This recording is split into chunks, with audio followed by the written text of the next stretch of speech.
हमारे शास्त्रों के द्वारा, धर्म ग्रंथों के द्वारा चंदनस्य महत् पुण्यम पवित्रम पापनाशनम आपदा हरते नित्यम लक्ष्मी तिष्ठति सर्वदा। पूर्ण महत्व है इसका कि चंदनस्य महत् पुण्यम, चंदन लगाने का पुण्य ही नहीं महत्व पुण्य है, अधिकाधिक पुण्य है। पवित्रम, ये बहुत पवित्र है। पाप नाशनम, पापों का नाश करता है। पवित्रम पाप नाशनम आपदा हरते नित्यम, आपदाओं का नित्य प्रतिहरण करता है। और लक्ष्मी तिष्ठति सर्वदा, सदा लक्ष्मी तिष्ठित रहती है, अर्थात लक्ष्मी का वास होता है। चंदन का महत्व है। और चंदन का महत्व आयुर्वेद से अर्थात साइंस से आप लें तो हमारे शरीर में 3 प्रधान नाड़ी है। नाड़ी तो सभी प्रधान है, एक नाड़ी अगर रुक जाए तो हरिओम तत्सत हो जाएगा, पर प्रधान नाड़ी 3 है, इड़ा, पिंगला और सुषुम्ना, जो रीढ़ की हड्डी के साथ में 2 चिपट कर चल रही हैं और 1 सीधी चल रही है। ये 3 प्रधान नाड़ियां हैं जिससे भूत भविष्य वर्तमान का ज्ञान होता है। मनुष्य के जो है अनेक प्रकार की दिव्य का ज्योतियों का आदि आदि का ज्ञान होता है। ये इड़ा, पिंगला, सुषुम्ना है। ये तीनों नाड़ियों का मेल यहाँ आकर मिलता है, जिसको भ्रकुटाचल कहते हैं।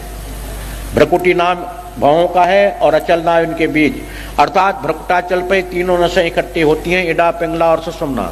इड़ा, पिंगला, सुषुम्ना में हमारा वायु दूषित या गर्मी का प्रभाव, कुप्रभाव, सुप्रभाव इन पर पड़ता रहता है। तो इन पर कुप्रभाव न पड़े गर्मी इत्यादि का, उसके लिए चंदन महत्वपूर्ण है। अर्थात चंदन जैसा भी आप लगाए, मलियागिरी लगाए, जैसा लगाए, ये इन तीनों नाड़ियों का पोल्यूशन से रोकती है, इनको ठंड प्रदान करती है। अर्थात ध्यान मार्ग, योग मार्ग और आध्यात्मिक जगत के लिए बड़ी सहायक है, या भौतिकवाद के लिए भी सहायक है व्यापारी दृष्टिकोण से। तो ये चीजें, इसका विशेष महत्व तो यही है। साइंस के हिसाब से हमारी 3 प्रधान नाड़ियों के लिए ये पोल्यूशन से चंदन रोकता है, इनको ओज देता है, ताकत देता है, ठंड देता है।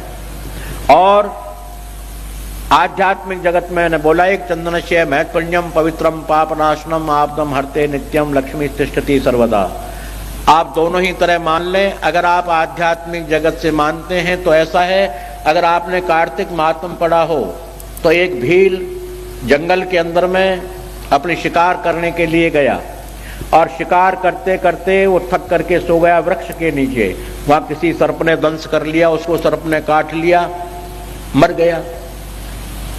अब मरने के बाद में ऊपर एक गिद्ध बैठा हुआ था। गिद्ध ने अपना जो है स्टूल डाला, ये घेर डाला, और उसके मस्तक पर पड़ गया।